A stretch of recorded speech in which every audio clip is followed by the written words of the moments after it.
Hello guys, Mark here. Been playing about a bit with my TRF 201XM that I had up for sale. There wasn't much interest in it. It had a TRF shell on it. Looked alright, but I thought I'd play about, bring it up to a bit more modern specs. So I've taken off the old aeration dampers and I've put these Tamiya big bores on. And I've done a shorty modification to the car. I'll take the shell off and I'll show you. A bit hard to get off with one hand, but there we go. You can see I've cut the side rails so the shorty will lay a bit lower, and I've cut down a battery strap and moved these blue posts up forward. I just need to put a couple of 2 or 3 mil spacers under the rear brace, and then the top brace will be able to fit under it and have it all nice and securely fitted.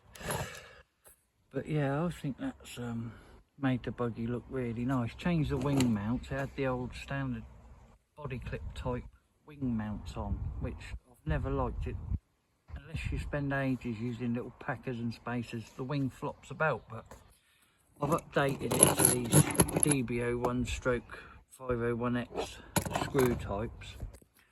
And that's a nice secure fit now. I'll get some alloy countersunk washers, same as what's on my 211XM there. That'll finish that off nicely. And doing that shorty mod, it gives a lot more room. I should be able to fit this low profile servo and speed controller and receiver in that gap there now a lot more easily. If you can hear that in the background. That's the doves. Just 2 of them today. Normally get about 10 or 12. And they're having a nosh up, having their food. Anyway, back to the cars. Yeah, this 201XM.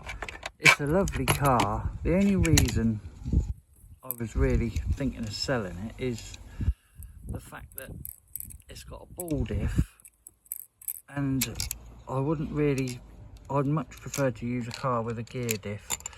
And the thing is, this car's in such mint condition that using it just to try it out a few times on dirt, you know, it would scuff it up, and it wouldn't really be worth doing, I don't think. It wouldn't be worth scratching it all up just to try it out a few times. So I thought I will eventually sell this and stick to the gear diff cars. I just thought I'd show you a video because I thought with the new shell, that really looked the part there. I mean, you can see there's not a mark on it. That's totally mint. So for me to take that to my local club and run it on dirt, it would scratch it to hell after 1 or 2 races. So like I say, I could use it on carpet, but gear diff's better on carpet really. But I mean, I may take it to a carpet track if I go in the near future and give it a try out. But you can see that rear alloy just looks so nice, especially against that gold chassis. I think that really looks the part there. And I'll put the shell back on. While I have this all out, I thought I'd show you the mods I've done to my 211. If you can see,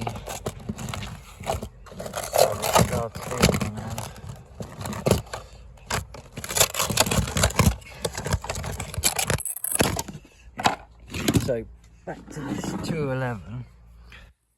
If you look closely, you'll see the front end. That's the standard front end on a TRF car. It's the takes bearings inside the front wheel. But all the modern cars, they have a hex drive front setup.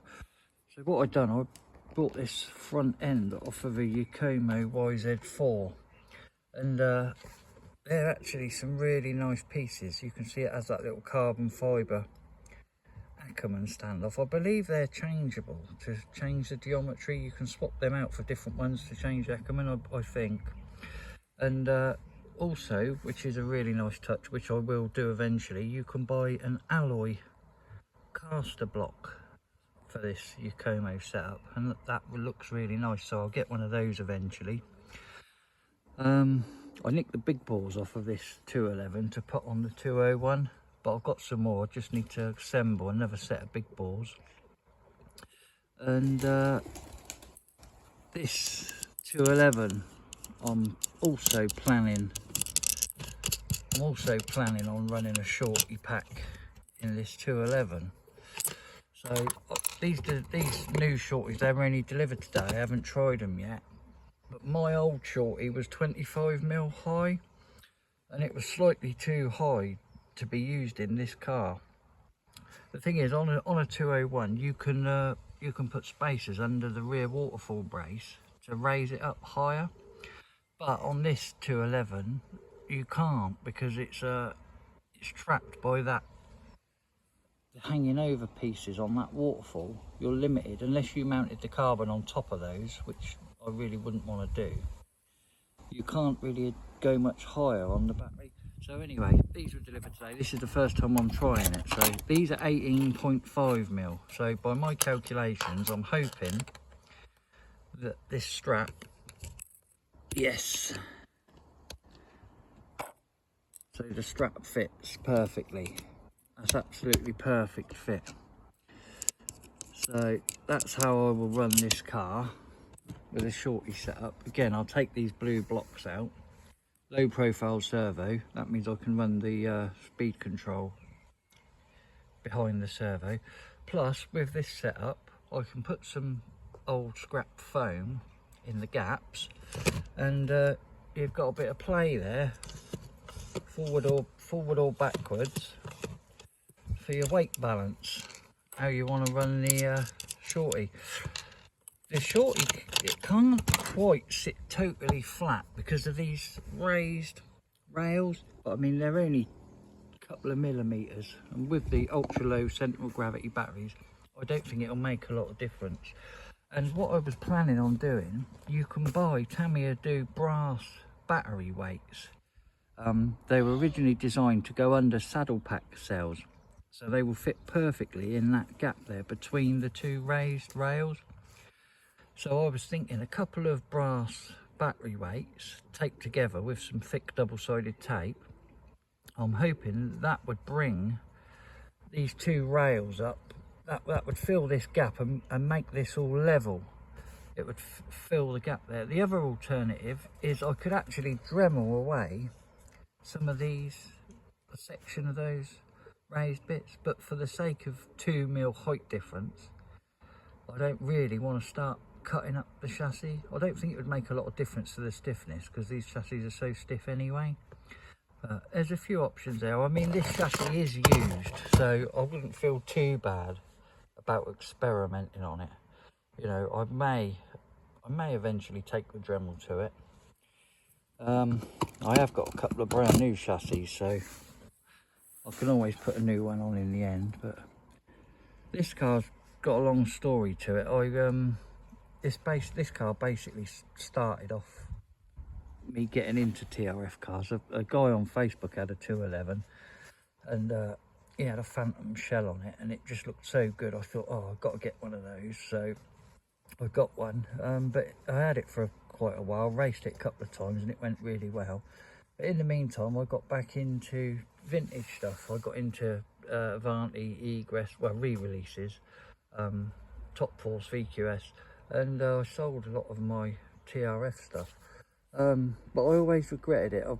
It was a friend of mine I sold the 211 to, and I always regretted it a bit. And I was in contact with him. Oh, do you want to sell it back? Do you want to do a swap and all this? He didn't want to part with it because it was such a nice car. And anyway, I ended up picking up a 201 XMW, which was a really nice car. I had all the hop-ups, alloy steering, all the rest of it. And he was after one. So he finally said, he said, I'll let the 211 XM go back to you, but I want to do a trade for your mint XMW. So I said, fair enough. Anyway, this was about a month ago now. I sent him the XMW, he sent me this 211, So I finally got it back in my collection. Like I say, a big part of why I miss this car so much was this shell. My mate painted that shell, and it was such a cracking paint. It's always been my favourite shell, so that was part of the reason I wanted it back. So anyway, I finally got that back, and getting this back, I got a bit carried away with 211s again, because my mate had a conversion set. So I bought a 211 XM conversion set off my mate, new in packet, and when this 211 came back to me, it came with an extra new chassis plate, and my original plan was to convert the 201 XM into a 211 using the conversion. But I looked at the chassis plate he sent me, and I thought to myself, I'm sure I've got another 211 XM waterfall somewhere, which is this newer type with the angled pieces.